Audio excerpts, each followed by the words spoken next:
My name is Nora, and I'm 29. I was curled up on my couch, burning with fever, barely able to move when my sister Lila burst in. Her eyes were ice cold as she demanded I leave her house, the one I'd poured my savings into. She called me a liar, said I was faking my illness. My parents backed her up, their voices sharp, labeling me dramatic. Betrayal cut deeper than the pain in my bones. How does family turn so cruel? Where are you watching from? Like and subscribe to hear how I faced this. I sat in the hospital bed, the sterile smell of antiseptic stinging my nose. My name is Nora, 29, and I'd just been told I had lupus. My joints ached, my skin burned, but the real pain was the fear gnawing at my chest. I needed Lila, my sister, more than ever. We'd bought our house together, split the mortgage, shared dreams of stability. I dialed her number, my hands trembling. "Please pick up," I whispered. Her voicemail clicked on, bright and carefree, promising to call back soon. I stared at the phone, willing it to ring. The room felt colder, the IV drip louder. I texted her, "In the hospital. Really sick. Can you come?" No reply. I tried to stay calm, telling myself she was busy with her new marketing job. She'd always been the ambitious one, juggling clients, charming everyone. Maybe she was stuck in a meeting. I scrolled through our old messages, landing on one from last year. "Nora, you're my rock. Always here for you." My throat tightened. A nurse, Marla, came to check my chart. Her graying hair was pulled back, her eyes kind but tired. "You okay, hun?" she asked, noticing my grip on the phone. I forced a smile. Said I was waiting for my sister. Marla nodded, then sat on the edge of the bed, her voice low. "My brother promised to visit when I had surgery years ago. Never showed. Sometimes family lets you down when you need them most." Her words hit like a stone sinking in water. I shook my head, insisting Lila wasn't like that. We'd grown up braiding each other's hair, sneaking cookies past bedtime. She'd cried when I moved to the city, said she'd miss me. But Marla's story stuck a splinter in my mind. I refreshed my texts. Nothing. The hospital lights buzzed overhead, and I felt smaller, like the bed could swallow me whole. I left a voicemail, my voice thin. "Lila, it's serious. I need you. Please." I hung up, staring at the ceiling tiles, counting them to keep from crying. The doctor came by, explaining my treatment plan, but I barely heard him. My mind was on Lila, on the house we'd painted blue together, the late-night talks about our futures. She'd always said we were a team. Where was she now? Marla returned with a warm blanket, draping it over me. She didn't say much, but her presence was steady grounding.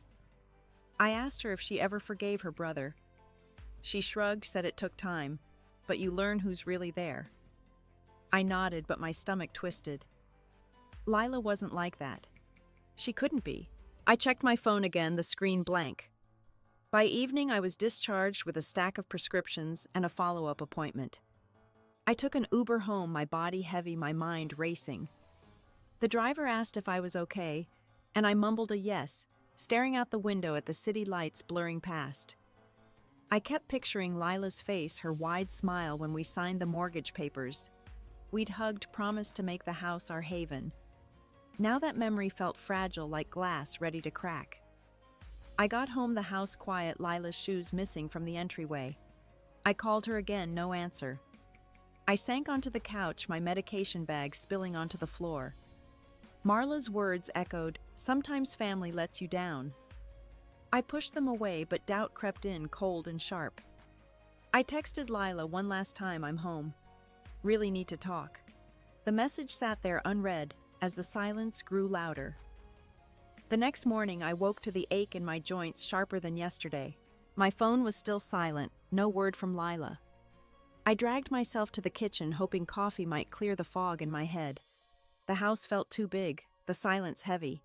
I noticed Lila's favorite mug on the counter, chipped from when we'd laughed too hard at a bad movie. I touched it, then pulled my hand back like it could burn me. I swallowed my meds, the pills bitter on my tongue, and checked my bank account. Medical bills were piling up, and I'd already dipped into savings. Lila and I had agreed to split the mortgage evenly, but I'd been covering her share for months when she was between jobs. I never minded, thought it was what sisters did. Now, with her absence stinging, I wondered if I'd been naive. The doorbell rang and my heart jumped, thinking it was her. I shuffled to the door, wincing with each step. It was our neighbor Ruth, holding a casserole dish, her face creased with concern. "Saw you come home last night," she said. "You looked rough. Everything okay?" I hesitated, then let her in, too tired to pretend. We sat at the dining table, the casserole untouched. Ruth's eyes were sharp, like she could see through me.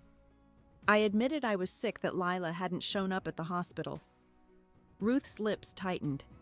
She leaned forward, voice low. "Lila's been telling folks you're slacking, leaving her to handle the house alone. Said it at the block party last week." My stomach dropped. I pictured Lila at the party, her laugh carrying over the music, spinning lies while I was stuck in bed. Why would she say that I asked my voice small? Ruth shrugged, but her gaze was steady. "Some people rewrite the story to suit them. Be careful, Nora." I walked Ruth out, her words churning in my mind. Back inside, I wandered to my bedroom, needing something familiar. My desk was cluttered with books and receipts, but something was off. My framed sketch of our old family dog, drawn when I was 16, was gone. In its place was a new lamp, sleek and modern, not my style. I opened my closet, found my clothes pushed to one side, replaced by Lila's work blazers. My chest tightened like the air was thinning. I sank onto the bed, staring at the lamp, its cold light mocking me. Had Lila done this while I was in the hospital? I remembered her saying she wanted to spruce things up, but this felt personal, like she was erasing me from our shared space. I grabbed my laptop, needing proof I wasn't imagining things. I logged into our joint account for the house, scrolling through transactions. There it was, payments I'd made for the mortgage, utilities, even repairs stretching back years. Lila's contributions were spotty promises to pay me back, never fulfilled. I slammed the laptop shut, my hands shaking. The front door clicked open, and Lila's voice called out, "Nora, you here?" Her tone was clipped, like I was an inconvenience. I stood steadying myself against the wall and walked to the living room. She was in a tailored coat, scrolling her phone, barely glancing up. "You look awful," she said, almost accusingly. I swallowed, trying to keep my voice even. "Why didn't you come to the hospital? I needed you." She sighed, tossing her hair back. "I was swamped, Nora. My job's insane right now." "You're fine, aren't you?" Her dismissal hit like a slap. I mentioned the mortgage, how I couldn't keep covering her share with my bills. Her eyes narrowed. "You're throwing that in my face. I'm working my ass off. This house isn't cheap." I wanted to scream that I'd been carrying us both, that her redecorating my room felt like theft. Instead, I said, "Ruth told me what you said at the block party, about me slacking." Lila froze, then laughed, sharp and brittle. "Ruth's a gossip. You believe her over me?" She stepped closer, her perfume overwhelming. "You're blowing this out of proportion. Get some rest, Nora. You're not thinking straight." She brushed past me, heading to her room, leaving me rooted in place. Her words echoed Ruth's warning, Marla's story, my own doubts. The house, once our sanctuary, felt like a cage, and Lila's indifference was the lock. I stood there, my heart pounding, knowing something had to change. I stood in the living room, Lila's words still ringing in my ears. "My name is Nora, 29. And the house I'd called home felt like it was slipping through my fingers. I wanted to confront her again, to make her see how her lies cut me, but my body betrayed me. My joints screamed, the lupus flare sapping my strength. I sank into a chair, clutching a glass of water, trying to steady my breath. The next day, my parents, Diane and Paul, showed up unannounced. I opened the door, hoping for comfort, maybe an apology for not checking on me. Instead, Diane's face was pinched, her arms crossed. Paul trailed behind, looking at his shoes. "We need to talk, Nora," Diane said, her voice clipped. I led them to the kitchen, my heart thudding. We sat the table, a barrier between us. Diane didn't waste time. "Lila says you're not pulling your weight. This house is a burden on her, and you're making it worse." I stared, my mouth dry. "I've been paying the mortgage," I said, my voice low. "More than my share." Diane waved a hand. That's not what she told us. You're sick, we get it, but you can't just lie around. Her words were a punch to the gut. I looked at Paul, waiting for him to say anything. He cleared his throat. Nora, we lent Lila some money a while back. You gave us that cash for the car repair, remember? We passed it to her. She needed it more. I froze the glass, nearly slipping from my hand. That was my money, I said, my voice rising. $6,000. You gave it to her without asking. Paul shifted, mumbling about Lila's tough times. Diane cut in. Don't make this about you. She's working hard. You're the one causing drama. My chest burned, anger mixing with disbelief. I'd trusted them, believed we were a family that shared burdens. Now I saw it, Lila was the golden child, always had been. I thought of the times Diane praised Lila's hustle, her charm, while my quiet efforts went unnoticed. Had it always been this way? I pulled out my phone, opened the banking app, and showed them the mortgage payments, my name next to everyone. Look at this, I said, shoving the screen toward Diane. I'm not slacking. I'm drowning in medical bills, and I'm still paying for this house. Diane glanced at the screen, then pushed it back. You're too sensitive, Nora. Always have been. Paul nodded like it was settled. I wanted to scream, to shake them until they saw me. Instead, I stood, my legs shaky. I need some air, I muttered, walking to the porch. The spring breeze did little to cool the rage building inside. I leaned against the railing, replaying their words. Too sensitive. Drama. Lies. Inside, I heard Diane's voice, low and sharp, talking to Paul. She's always been jealous of Lila. Needs to grow up. My nails dug into my palms. Jealous I'd spent years lifting Lila up, covering her bills, cheering her on. The betrayal wasn't just Lila's anymore. It was theirs too. I pulled out my journal, an old habit from tougher days, and flipped to a page from when I was 17. Lila got the lead in the school play I wrote. Mom said she was born for the spotlight. I got straight A's, but no one noticed. The memory stung, a thread connecting then to now. I'd been invisible my whole life, hadn't I? Back inside, Diane and Paul were leaving. Diane paused at the door. Think about what we said, Nora. Don't make this harder than it needs to be. They walked to their car, not looking back. I stood frozen, the weight of their dismissal crushing me. Lila's lies had taken root, and my parents had watered them. The house, my refuge, felt like a lie too. I didn't know how much more I could take. I shut the door behind my parents, my hands trembling. The silence in the house was suffocating, broken only by the hum of the fridge. My name is Nora, 29, and I felt like I was unraveling. I wandered to the hallway, my socks sliding on the hardwood Lila and I had picked out together. The memory of us laughing over paint swatches felt like a cruel joke now. I needed to move, to do something, but my body ached, the lupus flare pinning me down. I had a doctor's appointment that afternoon, blood tests to monitor my condition. I called an Uber, too weak to drive, and sat in the back seat staring at the city blurring past. The driver's radio played a talk show, some caller ranting about family grudges. I wanted to turn it off, but I couldn't find the words. My phone buzzed, a work email, not Lila, not my parents. I ignored it, my thoughts spiraling. At the clinic, I sat in the waiting room, clutching my purse, the fluorescent lights too bright. My mind kept replaying Diane's voice. You're too sensitive. Paul's confession about the money I'd lent them, handed to Lila like it was nothing. I felt hollow, like they'd carved out pieces of me and given them away. A woman next to me coughed, flipping through a magazine, oblivious to my world crumbling. When I got home, the front door wouldn't open. I jiggled the key, panic rising. The lock was new, shiny, not the one I'd used yesterday. My heart pounded as I rang the bell, banging on the door. Lila. I shouted, my voice hoarse. Open the door. No answer. I stepped back, noticing neighbors peeking from their windows, their stares burning my skin. I fumbled for my phone, called Lila. Straight to voicemail. I sank onto the porch steps, my bag slipping to the ground. The spring sun was warm, but I was cold, my joints throbbing. Had Lila changed the locks? My mind raced, piecing it together. She'd been home this morning, her coat slung over the couch. This wasn't an accident. I called my parents, desperate for an explanation. Diane picked up her tone sharp. What now, Nora? I explained the lock, my voice shaking. I can't get in. Did Lila do this? Diane sighed like I was a child throwing a tantrum. She's protecting her investment. You've been unreliable. We told you to step up. I gripped the phone, my knuckles white. Unreliable. I'm sick, Mom. I've paid for everything. She cut me off.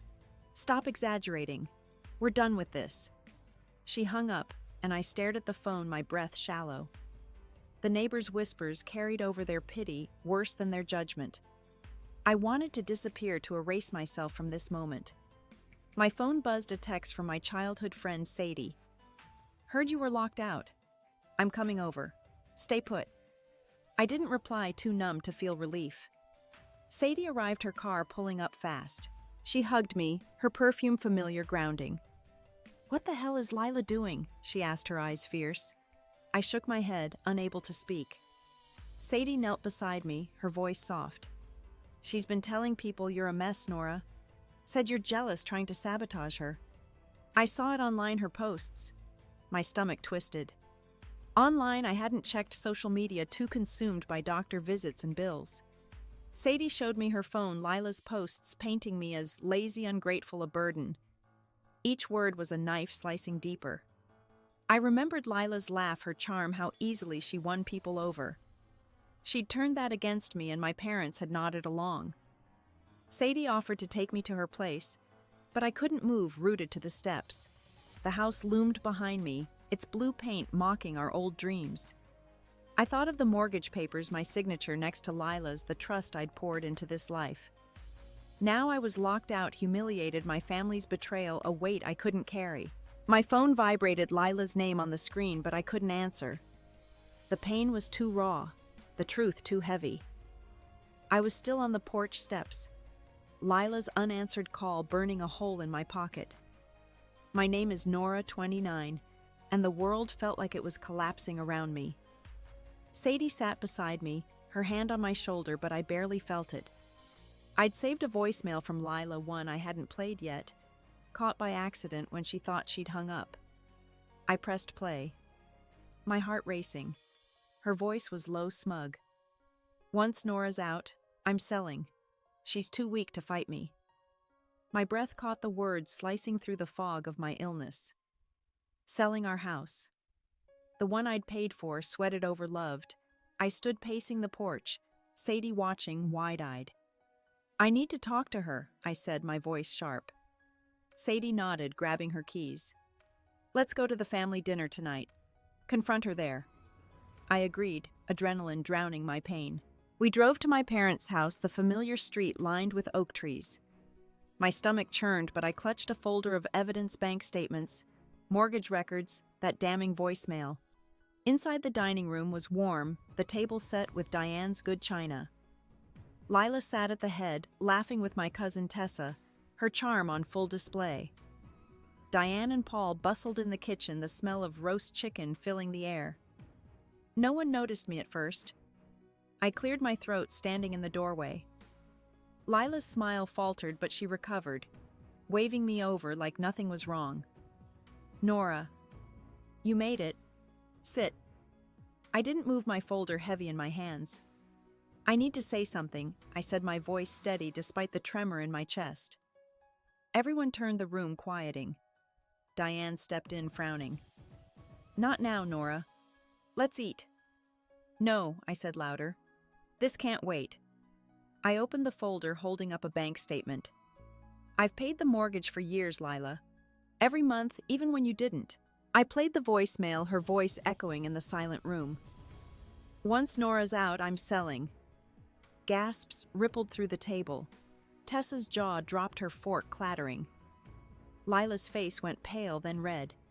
She laughed, a brittle sound, standing so fast her chair scraped the floor. You're delusional, Nora. Paranoid. You're twisting everything. I held her gaze, my anger a living thing. I'm not the liar here. I turned to Diane and Paul, their faces frozen. Did you know, I asked? Did you know she planned to sell our house? Paul looked away, his hands gripping the table. Diane's eyes darted to Lila, then back to me. "We talked about it," she said, her voice tight. "We thought it was best. You're not stable, Nora. Lila's got her life together." My knees buckled, but I caught myself on the doorframe. "Best," I whispered. "You let her steal my home." The room spun, my family's faces blurring. Tessa spoke, her voice soft. "Lila's done this before, Nora. She manipulated my brother into signing over his car." I blinked, her words a lifeline, but the betrayal was too heavy. My parents knew. They'd chosen Lila again, and I was the collateral damage. Lila stepped closer, her eyes blazing, and I braced for what came next, my heart splintering under the weight of their truth. Lila's eyes burned into mine, her voice rising to a shriek. "You're pathetic, Nora. Always playing the victim, faking your little illness for sympathy." The words hit like a slap, my breath catching as the room spun. My name is Nora. 29, and I stood frozen, the dining room suffocating with tension. Diane gasped, her hand flying to her mouth, but she didn't move. Paul stared at his plate, silent. Tessa's chair creaked as she leaned forward, but no one stopped Lila's tirade. She grabbed a glass of water, slamming it down, liquid splashing across the tablecloth. "You think you're some martyr? I'm the one keeping this family together while you mope? My illness, my pain reduced to a lie in front of everyone." I opened my mouth, but my throat closed, tears stinging my eyes. Lila pointed at me, her voice venomous. "You're jealous because I'm successful, and you're nothing." The word nothing echoed, carving a hole in my chest. I saw flashes of my life, working late to pay the mortgage, holding Lila's hand when she lost her first job, swallowing my own struggles to keep peace. All for this. To be humiliated at my parents' table. I clutched the folder, my evidence useless against her rage. The family I'd fought for was watching me break, and they did nothing. Diane finally spoke, her voice sharp. "Nora, apologize to your sister. This is unacceptable." My jaw dropped, the betrayal slicing deeper. "Apologize for what?" I whispered, my voice cracking. "For being sick, for telling the truth." Diane's face hardened. "You're tearing us apart. Stop this now." I looked at Paul, pleading with my eyes. He muttered, "Let's calm down," but his words were hollow, his gaze avoiding mine. Lila smirked, crossing her arms, victorious. The room felt like a stage, and I was the fool, my pain a spectacle. Tessa reached for my hand under the table. Her touch warm, but it wasn't enough. The walls were closing in, every face a reminder of my isolation. Lila wasn't done. She snatched a small wooden box from the sideboard, one we'd made together in high school shop class, painted with our initials. She threw it at my feet, the lid cracking open, spilling old notes we'd written each other. "Look at this garbage," she screamed. "You cling to the past, Nora, but I'm done with you." The notes fluttered across the floor, promises of sisterhood, now ash. I knelt, picking up a note in my shaky hands, my vision blurring. The room was silent now, but the weight of their stares crushed me. Diane's demand for an apology, Paul's silence, Lila's cruelty. They'd stripped me bare, leaving nothing but raw, bleeding hurt. I stood, the broken box in my hands, my voice gone. I walked out the door, clicking shut behind me. My heart shattered, no fight left in me. I stumbled out of my parents' house, the broken wooden box clutched to my chest. My name is Nora, 29, and the night air was cool, but it couldn't touch the ache inside me. Sadie was waiting in her car, her face lit by the dashboard glow. I slid into the passenger seat, my hands shaking. She didn't ask questions, just drove, the hum of the engine filling the silence.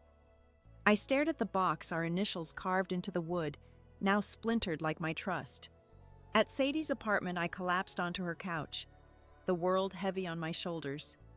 She handed me a mug of tea, steam curling up, and sat across from me. "You can't let her win, Nora," she said, her voice firm but kind. "Lila's stealing your home, your peace. Fight back." I sipped the tea, its warmth grounding me, but my mind was a storm. Fight, I'd never been the one to push, always the peacemaker, the one who gave. Sadie pulled out her laptop, searching for lawyers. "You've got evidence," she said. "Those bank statements, the voicemail. Use them." I hesitated, the weight of confronting Lila, my parents, overwhelming. "What if they hate me?" I whispered.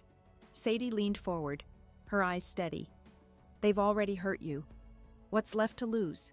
Her words stirred something, a flicker of resolve buried under the pain.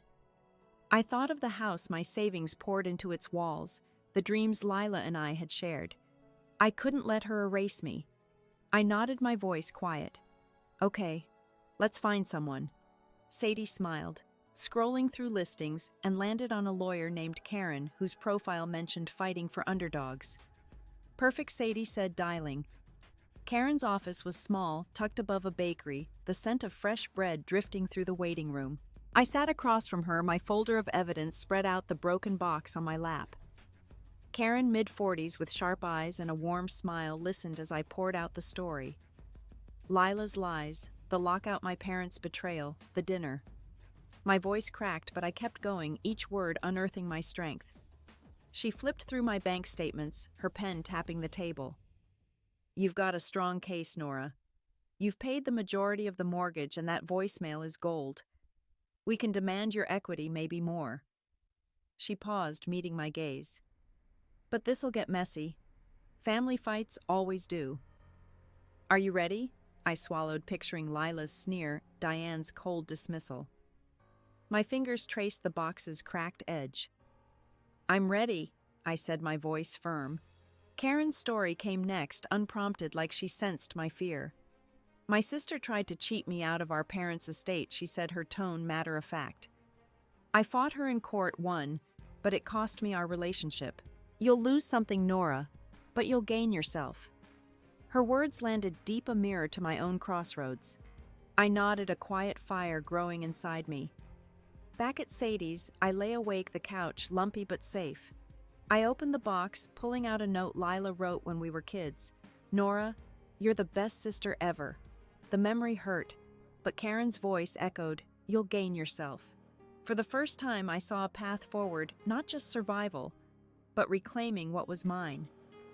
I closed my eyes, the flicker of resolve, now a steady flame ready to burn brighter. The next morning, I woke on Sadie's couch, the broken wooden box beside me. My name is Nora, 29, and for the first time in weeks, I felt a pulse of purpose.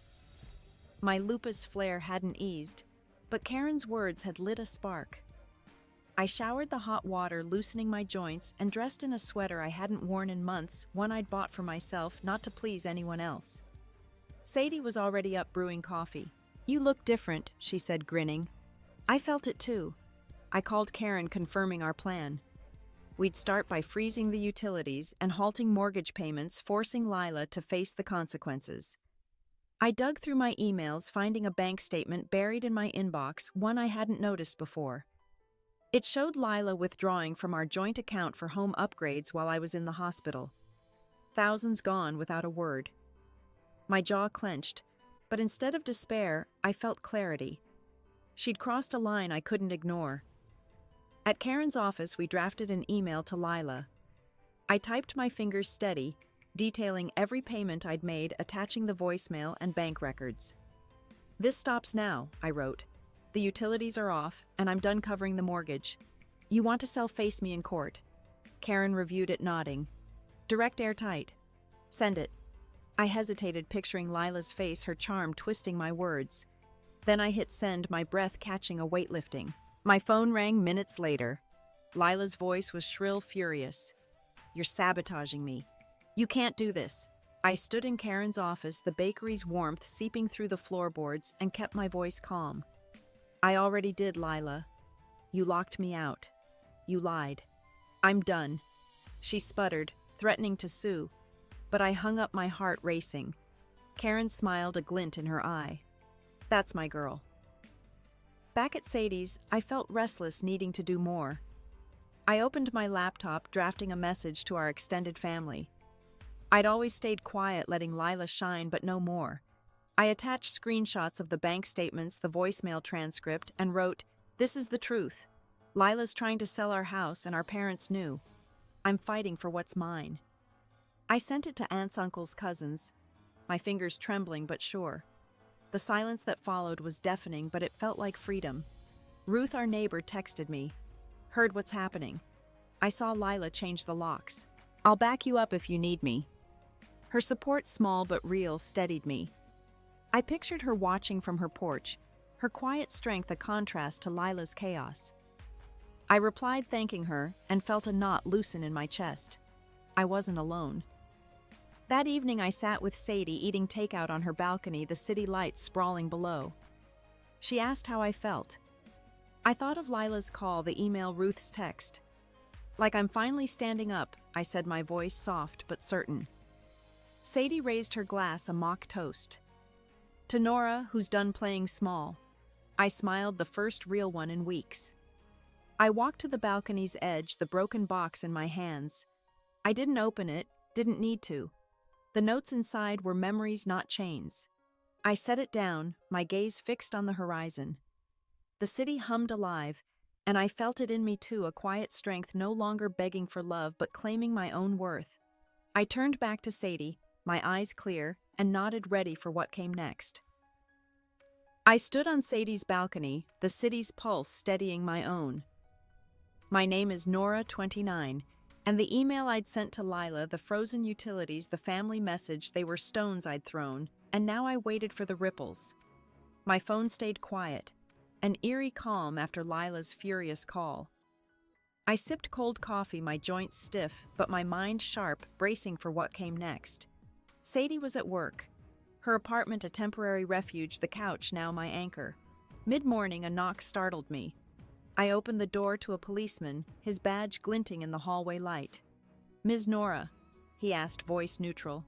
My stomach twisted, but I nodded. He explained Lila had filed a complaint claiming I'd vandalized her property by cutting the utilities. Her property, he said, like the house wasn't half mine. I invited him in my hands, steady as I showed him Karen's email, the bank records, the voicemail transcript. "This is my house too," I said, my voice low. "I paid for it." He read the documents, his face unreadable, then nodded. "Looks like a civil matter. I'll report this as a misunderstanding." He left, and I sank onto the couch, my breath shallow. Lila's move was bold, desperate, but it hadn't stuck. For the first time, her story didn't hold. I stared at the ceiling, the victory small but real, a crack in her armor. My phone lit up with notifications, not Lila but family. My Aunt Lila's biggest fan sent a curt text. "You're airing dirty laundry. Stop this." My Uncle Quieter wrote, "Didn't know about the house. Call me." Tessa's message was longer. "Nora, I'm with you. Lila's been lying for years." I read them, my chest tight. The family I'd known splitting like dry wood. Some saw me, others turned away, and the divide felt like a wound reopening. Then came the online fallout. Lila had posted on social media a long rant, calling me ungrateful, unstable, a liar trying to ruin her life. She'd tagged cousins, friends, even old neighbors. Her words polished, convincing. Comments poured in, some defending her, others questioning. I scrolled, my throat burning, seeing strangers weigh in on my pain.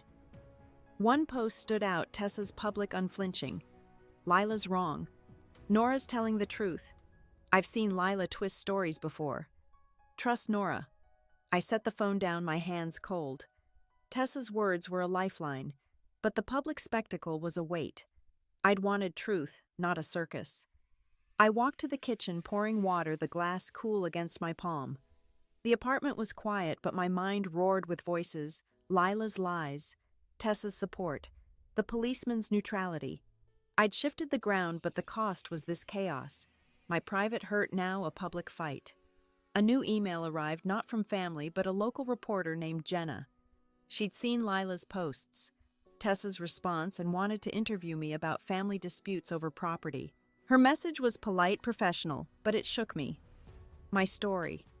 My pain could be headlines. I didn't reply, my fingers hovering over the keyboard.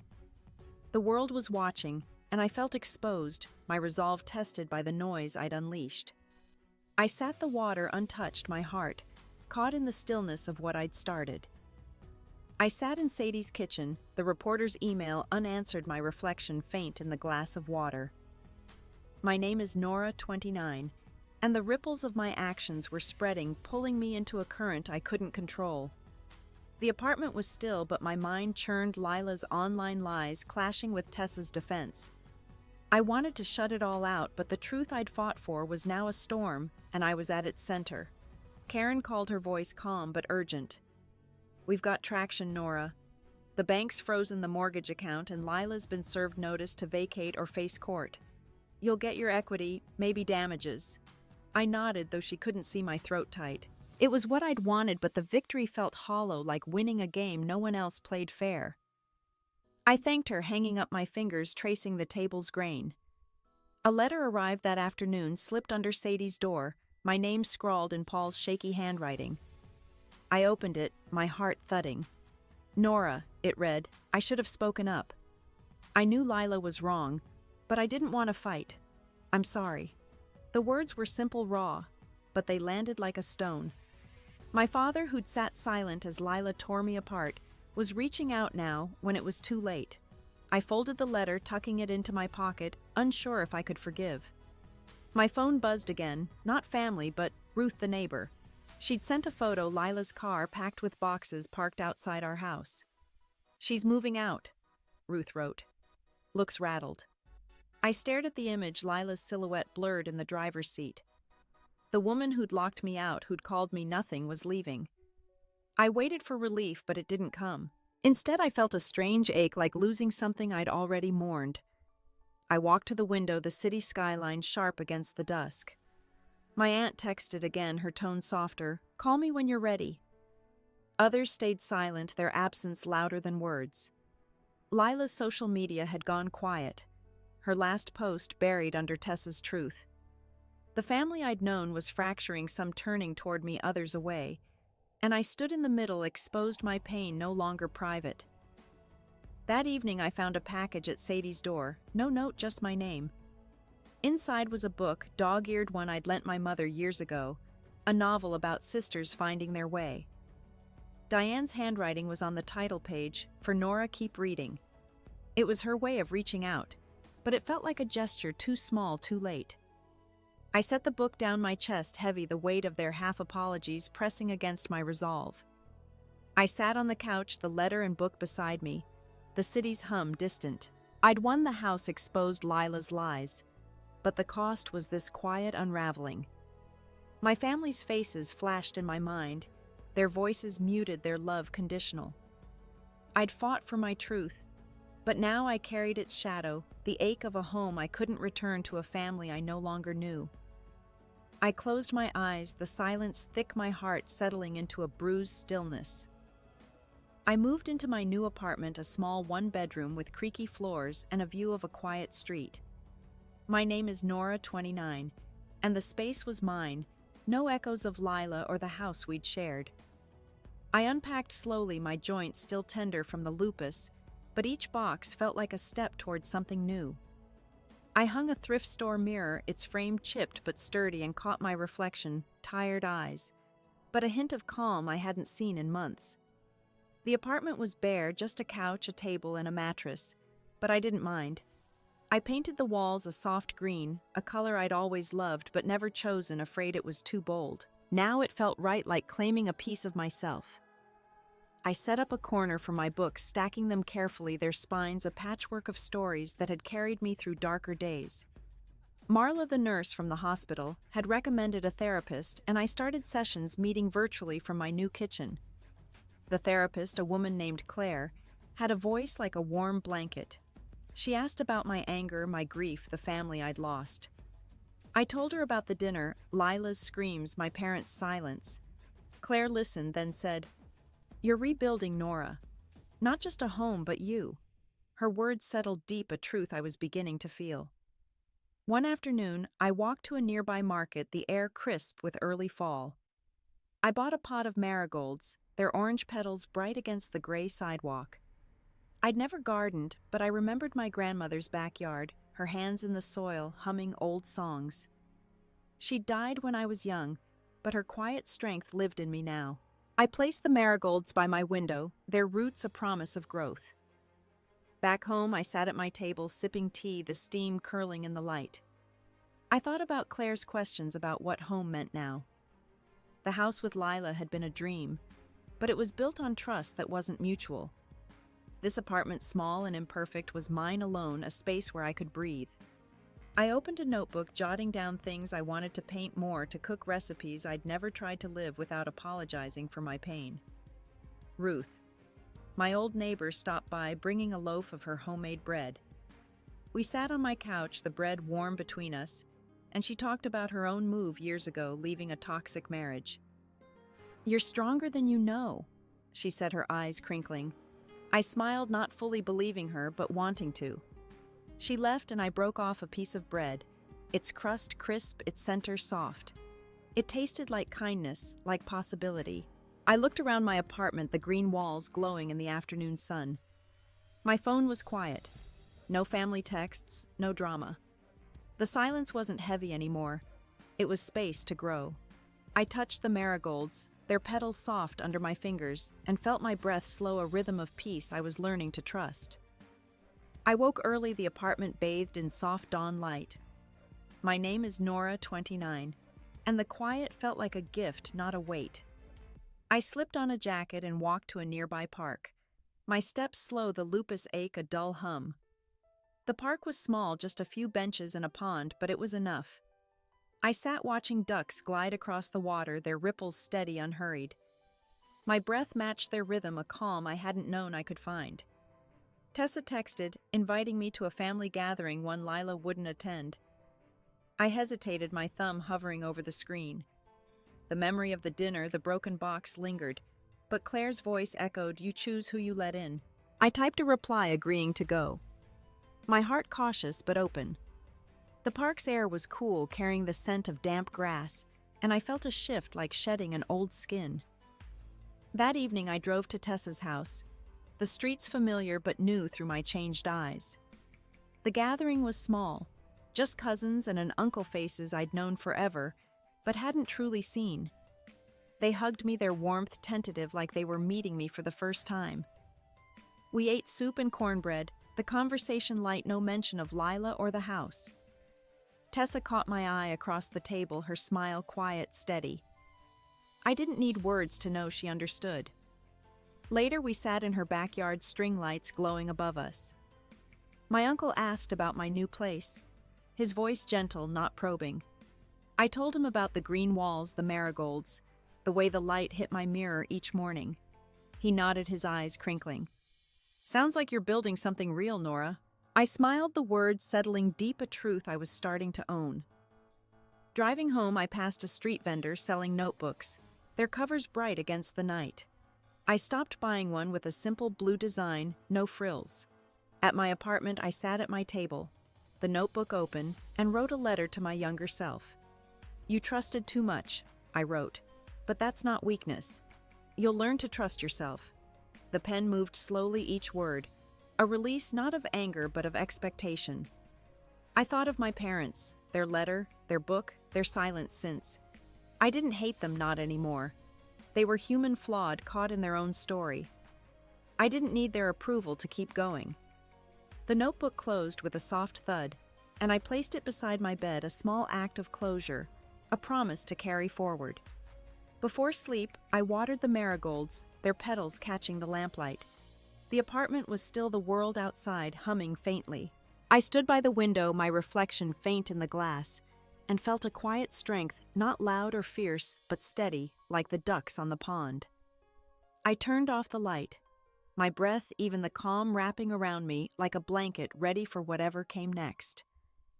A year had passed, and I stood in my apartment, the morning light spilling across the green walls. My name is Nora, 30 now, and the lupus was still part of me, but I'd learned its rhythms, managing flare-ups with care, not fear. I'd built a routine, simple but mine, coffee brewed slow, a walk to the corner bookstore evenings, sketching at my table. The sketches weren't perfect, just lines and shapes, but they felt like pieces of me reclaimed. I joined a support group for chronic illness, inspired by Marla's kindness back at the hospital. We met weekly in a community center, a circle of folding chairs and honest voices. I listened to stories of pain and resilience, shared my own when I was ready. A woman named Lena, new to the group, spoke about losing her sister's support after her diagnosis. I nodded, my heart steady, and offered her my number after. Helping her felt like planting a seed, small but alive. My apartment had grown into a home. I'd added a rug woven with blues and golds and a shelf for pottery I'd started making at a local studio. The clay was messy, stubborn, but shaping it with my hands, even on achy days, taught me patience. Each bowl, uneven but whole, was proof I could create something lasting. I kept one by my sink, holding fruit, its weight grounding me. Work had shifted too. I'd taken a part-time job at the bookstore shelving novels and chatting with customers. The owner, a quiet man named Tom, trusted me to recommend titles, and I found joy in matching stories to people's lives. It wasn't the career I'd planned, but it fit the person I was becoming, someone who valued meaning over ambition. One evening I cooked dinner, a recipe I'd clipped from a magazine, roasted vegetables, nothing fancy. I ate at my table, the window open. City sounds drifting in. I thought about the old house, the life with Lila, the family I'd fought to keep. That Nora felt distant, like a character in a book I'd closed. I didn't miss her, but I honored her, the one who'd carried me here. I'd stopped checking Lila's social media, her life no longer a mirror to mine. My parents sent occasional texts, updates about small things, a new neighbor, a fixed fence. I replied politely, keeping distance. Their love was real but limited, and I'd learned to live without needing it to define me. Tessa visited sometimes, our bond stronger, built on truth, not obligation. As I washed the dishes, the water warm against my hands, I felt the quiet of my life, not empty but full. The support group, the pottery, the bookstore, they were threads weaving a new story, one I wrote myself. I dried my hands, the towel soft, and stood by the window, the city's pulse steady below. My breath was slow, even a rhythm of peace I'd fought for, a life I'd chosen. One Sunday I walked to the community center, a canvas bag slung over my shoulder. My name is Nora, 30, and the support group had become my anchor, a place where my voice mattered. Lena was there, her eyes brighter than when we'd met. After the meeting, we stayed late folding chairs as she told me about a job she'd landed, her first step forward. I listened, my heart full, and saw myself in her, the Nora who'd once felt broken but kept walking. I'd started a journal again, not for pain, but for clarity. Late at night, I'd write about small victories, a customer thanking me for a book, a new pottery glaze that shimmered, a morning when my joints didn't ache. The pages held no anger, only truth. I'd learned that family wasn't just blood. It was the people who saw you who stayed. Tessa, Ruth, Lena, even Tom at the bookstore. They were my family, now chosen, not inherited. One day a letter arrived, not from Paul or Diane, but Lila. I opened it, my hands steady, expecting venom. Instead, her words were halting, raw. She apologized, said she'd lost herself in ambition, hurt me to keep control. She was starting over somewhere new. I read it twice, then set it aside. I didn't write back, didn't need to. Her regret was hers to carry. I'd already let go. Forgiveness wasn't about her, it was about me choosing peace over resentment. Paul visited a few weeks later, his steps hesitant at my door. We sat on my couch, coffee cooling between us. He spoke of his guilt, his silence at the dinner. I listened, not interrupting, my gaze on the marigolds by the window. When he finished, I said, "I'm okay now, Dad. We'll figure this out slow." He nodded, tears in his eyes, and we hugged, a fragile bridge we'd rebuild one moment at a time. I thought about the lesson this year had carved into me. Strength wasn't about winning or being right. It was about standing in your truth even when it left you alone. I'd lost a sister, a home, a version of family, but I'd found myself not the Nora who pleased others, but the one who lived for her own light. We all carry wounds, but we choose what they teach us, to shrink, or to grow, to hate, or to heal. What truth have you fought for, and how did it shape you? Share your story below. I'd love to hear it. If this journey resonated, please like, subscribe, and share it with someone who needs it. Thank you for listening, for being here.